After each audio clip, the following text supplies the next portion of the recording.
नमस्कार, lead India के इस वीडियो में आपका बहुत बहुत स्वागत है। दोस्तों, आज मेरे साथ में है मधु जी, और मधु जी आपका बहुत बहुत स्वागत है। Thank you sir. सबसे पहले तो मैं बोलूंगा कि आप इतने दूर से झांसी से आई हैं और मैंने आपको एक बार कॉल किया, रिक्वेस्ट किया, एक फीडबैक वीडियो चाहिए आपको और आप चली आई।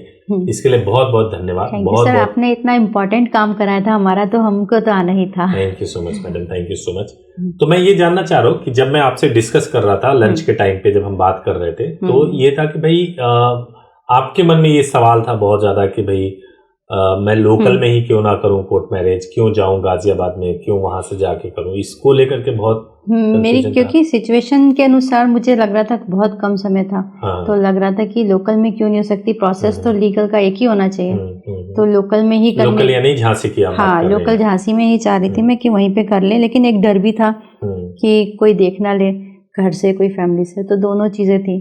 तो यही बहुत कंफ्यूजन था कि कहाँ से करें जहाँ से सेफ रहे, थोड़ा आसपास भी जा सकती थी। तो फिर धीरे धीरे सर्च कर रही थी मैं नेट पर, तभी मैंने आपका ये वीडियो देखा।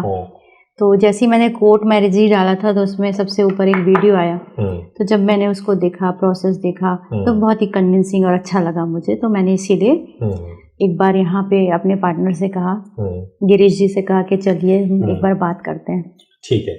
तो मुझे ये बताइए कि फिर आपने जो है, क्या आप, एक और बात मुझे मालूम चली आपके बारे में कि आप लोग शायद झांसी में किसी के पास गए थे और उन्होंने मैरिज सर्टिफिकेट आपको गलत दे दिया था, ऐसा भी कुछ हुआ था आपके साथ में? हाँ, बस एक वो तो नकली सी फॉर्मेलिटी सी थी, बस समझिए हम कैसे फंस गए।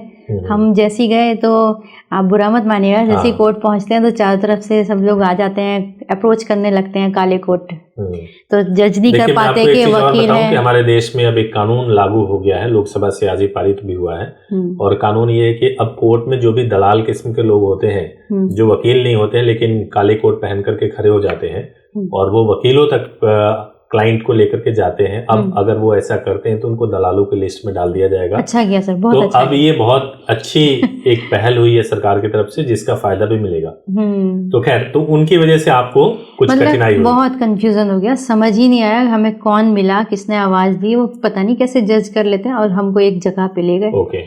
और वहाँ एक छोटा सा कैबिन ही जैसे वो है, वहाँ पे बैठे हुए थे और कुछ डॉक्यूमेंटेशन कराया। कुछ समझ नहीं आया क्या हो रहा है। आपने तो बहुत अच्छा प्रोसेस कराया कि पूरा, मतलब थंब इम्प्रिंटमेंट सब कुछ हुआ, डॉक्यूमेंट वेरीफाई हुए, वहाँ कुछ नहीं हुआ। अच्छा। पहुंचे और करके एक पेज पकड़ा दिया, हम बाहर। मैंने देखा था वो डॉक्यूमेंट आपको, एक्चुअल में वो उन्होंने नोटरी एफिडेविट के ऊपर नोटराइज करा करके उन्होंने दे दिया था। वो मैरिज सर्टिफिकेट नहीं होता है। मैंने अपने अनेक वीडियोस में बताया है कि नोटराइज किया हुआ जो डॉक्यूमेंट होता है, जो एफिडेविट के ऊपर होता है, वो मैरिज सर्टिफिकेट नहीं होता है। यही तो प्रॉब्लम है सर, हम कितने भी पढ़ लिख जाए, हमें समझ, लीगल डॉक्यूमेंट पहचानना, एक कागज जो हम भरोसे से फीस के साथ दे रहे हैं, इसका संबंध पढ़ाई लिखाई से नहीं है, इसके विषय में आपको नॉलेज नहीं होगा। शादी लोग रोज रोज तो करते नहीं है। आपने शादी पहली बार किया और पहली बार सर्टिफिकेट कोर्ट का कैसा होता है वो देखा होगा, तो इसलिए आप पहचान नहीं पाई होंगी। अगर आपकी किताबों से कोई सवाल पूछे और तब देखे कि आपके हुनर को और आपके नॉलेज को, तो वो जरूर हो सकता है कि हम मात खा जाएं उसमें। ये भी बात है। बस मुश्किलें बहुत थी, लेकिन फिर हम जब आपसे बात हुई तो यहाँ पे हमने फिर एक एक चीज वेरीफाई की। फिर असली दिक्कत ये हुई कि ये भी कंफ्यूजन था कि दिल्ली कैसे जाएं, इतना दूर जाने का कोई मकसद है भी या नहीं, जाना भी चाहिए या नहीं। बट फिर यहाँ आए तो यहाँ की सर्विस टीम से बात हुई, तो यहाँ पे बहुत अच्छा लगा मुझे बात करके। और बहुत अच्छा, तो बेसिक जो आपका कोर एक सवाल था वो मैं जानना चाह रहा था। कोर सवाल ये था आपका कि आप लोकल में करें या बाहर करें, ये दर्शकों के मन में भी सवाल होता है। मैंने दूसरे वीडियोस में बताया है और मैंने कहा कि अगर आप लोकल में शादी करते हो, कोर्ट मैरिज करते हो, तो उस शादी को खत्म कराने के चांसेस बहुत हैं, क्योंकि लोकल में आपके पेरेंट्स की जान पहचान हो सकती है। वो एडवोकेट के पास जा सकते हैं, मंदिर जा सकते हैं, आर्य समाज जा सकते हैं, धमका सकते हैं, सर्टिफिकेट को फाड़ के फेंक सकते हैं, पुलिस को इन्फ्लुएंस कर सकते हैं। लेकिन वही अगर आप किसी दूसरे स्टेट में जाके करते हो तो ये सब चीजें नहीं होती हैं। तो बेहतर ये है कि थोड़ा सा डिफिकल्ट तो जरूर होता है, लेकिन किसी और जगह जाकर के आप कोर्ट मैरिज तो हुआ ना सर हमारे साथ। हम कितना भी कोशिश कर रहे थे छुपते छुपाते, हम एक ऐसी जगह चाह रहे थे कि कोई हमें ना देखे, मास्क पहना हुआ था, और गए हम जब, तो बार बार तब भी लग रहा था कोई एक भी कोई एंट्री करता था कैबिन में तो घबराहट हो जाती थी कि कहीं घर जानने वाला ना हो। और अगर, ये आपने बहुत सही बताया। और फिर एक चीज और होती थी कि कहीं ऐसा ना हो कि बीच प्रोसेस में पुलिस लेकर आ जाए, पुलिस तो लोकल की है, मैनेज हो जाए। बिल्कुल सही बात है। तो और फिर उसमें वो बार बार फीस चेंज हो रही थी, अब इतना चाहिए, अब उतना चाहिए, तो और डाउट तो हो रहे थे, बट करना था उस समय, हम उठ नहीं सकते थे फिर वहाँ से। तो किया, फिर हमने कहा कि अब यहाँ से हम जाके हमारा आगे हम क्या करेंगे, हमें बताइए। उन्होंने कहा बस ठीक है, जाइए, आपका काम हो गया। जो आपका लीड इंडिया में हुआ मैरिज, उससे आप सेटिस्फाइड हैं पूरी तरह से? बिल्कुल, उन्होंने ना सिर्फ हमें ये शादी के प्रोसेस तक पूरी टीम साथ रही, बल्कि बाद में भी हमें बहुत अच्छा गाइडेंस मिला। अभी भी हमें कोई लगता है तो एकदम कॉल कर लेते हैं हम, आपके यहाँ बात हो जाती है। नहीं, ये तो सही है। और कई बार कॉल आए, और सबसे अच्छी बात है मैंने खुद भी कॉल किया तो आप एक बार में आ गए, तो इसके लिए तो बार बार मैं धन्यवाद आपको कहूँगा। Thank you sir. हम थैंक यू हम आपको कहेंगे, ये जीवन का इतना इम्पोर्टेंट क्षण था जो वहाँ पे इस पहला एक्सपीरियंस इतना बुरा हो गया था हमारे साथ। फिर भरोसा करना तो मुश्किल था, अगर शायद आप ना होते तो हम करते भी नहीं, और लीगल नहीं हो पाता, और पेरेंट्स इतने अगेंस्ट थे तो हमको ले ही जाते अलग अलग। साफ मतलब आपने पूछा कि यहाँ क्या डिफरेंट है, मुझे सबसे अच्छा ये लगा कि बाद में जब हम वहाँ कोर्ट से निकल रहे थे, हमारे सामने एकदम ब्लैंक था कि हम करेंगे क्या, कैसे करेंगे, जीवन आगे कैसे चलेगा, इस डॉक्यूमेंट का यूज कैसे करेंगे। यहाँ पे आके आपसे जब मैंने ये सवाल पूछा तो आपने बताया कि ये डॉक्यूमेंट आप कहीं भी यूज कर सकते हो, मैरिज का ये एक लीगल वेरीफाइड सर्टिफिकेट है आपका, बहुत काम आएगा। तो वो आ भी रहा है। Madam thank you so much, thank you so much. अच्छा, मुझे एक चीज बताइए कि अगर जो भी कपल, आपको तो एक अच्छा खासा अनुभव है और आप, मुझे लगता है कि सही गाइडेंस भी दे सकती हैं। मैरिज करने की एज तो लड़कियों की 18 साल, लड़कों की 21 वर्ष है, और कोर्ट मैरिज तो कानूनन वैध है, कोई भी कर सकता है।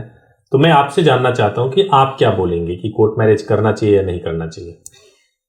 देखिए, लगे व्यूज तो बहुत तरह के आ रहे हैं, लेकिन जब आपने मन बना लिया तो शादी तो एक ही बार होती है, एक तरीके से अच्छी शादी जो होती है। तो क्या फायदा एक ऐसे साथी के साथ रहने का जिसे देख देख के आप खुद ही टॉर्चर होते रहो। तो अगर आपको लगता है कि आपका डिसीजन सही है तो पहले पेरेंट्स को कन्विंस करना चाहिए, अगर आपके पेरेंट्स मान जाए तो अच्छा, हालांकि मानते नहीं है। लेकिन ऐसा भी तो हो सकता है कि जो शादी कोर्ट मैरिज होता है, आकर्षण होता है टीनेजर्स की एज में, एक 18 साल 21 साल के हैं और आकर्षण होता है, आकर्षण में अगर आपने शादी कर लिया तो हो सकता है कि शादी के बाद जो आपका पार्टनर, जिसका चुनाव आपने खुद किया है, वही आपको टॉर्चर करने जैसा लगने लगे। ये भी तो संभव है सर। ऐसे 90% तो नहीं होता। जो अगर आकर्षण की भी एक एज होती है और उसमें सही फैसले हो जाते हैं, वो एक दूसरे के अनुसार ढल जाते हैं, एक दूसरे को देखते देखते ग्रो करते हैं, साथ में बूढ़े हो रहे हैं, साथ में ही अच्छी बुरी आदतें सह रहे हैं, तो सब चलता है, हो जाता है। मुझे नहीं लगता कि कोर्ट मैरिज गलत है या फिर आकर्षण और प्रेम गलत है। मुझे लगता है सब सही है, अगर फिर भी आंख खोलकर पार्टनर जरूर वेरीफाई कर लेना चाहिए। मैं बिल्कुल यही कहूँगा कि मैं बिल्कुल कहूँगा कि आपके विचार बहुत उत्तम है, लेकिन सभी तरह के लोग हैं। मैं कहूँगा कि अगर आपको कोर्ट मैरिज करना है तो आप अपने दिमाग का जरूर इस्तेमाल करें और पूरी तरह से सोच समझ करके ही कोर्ट मैरिज का फैसला लें। और आपने कई फीडबैक सुने होंगे इस चैनल पे, उन सारे फीडबैक को देख करके आप एक बार उसका फैसला लें। जरूर। तो आप आई मधु जी, बहुत अच्छा लगा, बहुत ही अच्छा लगा। सर मैं तो बहुत खुश हूँ। मैं अपने यहाँ सबको बता के आई थी, मैं लड्डू बांट कर आई थी कि आज मुझे लीड इंडिया से बुलावा है तो मैं सबको बहुत खुशी से लड्डू, आपने मुझे लंच कराया सर, उसके लिए हम लोगों ने जो है ये वीडियो शूट जो किया है, तो फीडबैक के लिए मैंने 10 लोगों को बुलाया था जिनका अलग अलग इशू हो, एक ही टाइप के इशू ना हो। जैसे किसी के साथ डॉक्यूमेंट का इशू है, किसी के साथ प्रोटेक्शन का इशू रहा है, तो अलग अलग इशूज के कपल को बुलाया था और 10 वीडियो शूट किया है, साथ में हमने लंच किया है। बहुत अच्छा लगा आप लोगों से मिल करके, बहुत प्राउड फील होता है कि आपकी जिंदगी बेहतर चल रही है। बहुत परेशान हो गए थे सर हम। गिरीश जी भी आपको बहुत थैंक यू बोल रहे थे, अचानक ही उनको काम आ गया तो आ नहीं सके सर, बहुत थैंक यू बोला। मैं आपसे एक चीज और जानना चाहता हूँ कि आपका तो सब कुछ सेटल हो गया है, तो आप फिर कैमरे पे सामने से आकर के आप वीडियो शूट कराने में आपको क्या दिक्कत थी? एक्चुअली फिर थोड़ा सा प्राइवेसी खत्म हो जाती है, हर कोई फिर मिलके कहीं जज न करने लगे चीज़ों को, क्योंकि हम तो सबके भलाई के लिए यहाँ पे हैं, पर हमें जज ना करें। बिल्कुल, इसीलिए हम लोग भी प्रीफर करते हैं कि कभी भी कपल के साथ में, क्योंकि कल को क्या सिचुएशन हो मालूम नहीं है। अगर आप कैमरे पे चेहरा दिखा करके अगर आप वीडियो शूट करते हैं तो ये बहुत ही प्राइवेट चीजें हैं और उसमें दिक्कत ये हो जाती है कि फिर बाद में वही बात है कि रिश्तेदारी में, समाज में एक धारणाएं विकसित होने लगती है। फिर हमारा तो अच्छे से हुआ, लेकिन किसी के साथ गलत हो जाए, उसका चुनाव गलत हो जाए तो फिर गलत लगता है। और फिर ये तो आपने बुलाया था क्योंकि हमारा एक्सपीरियंस अच्छा हो गया था, तभी आए, वरना हम कहीं दोबारा तो जाते भी नहीं। अब वो लोकल कचहरी वाले बुलाएंगे तो उन्हें तो हम उनके खिलाफ ही एक्शन लेने का मन है। बिल्कुल बिल्कुल। Thank you so much madam, thank you so much, thank you so much madam, thank you so much, thank you.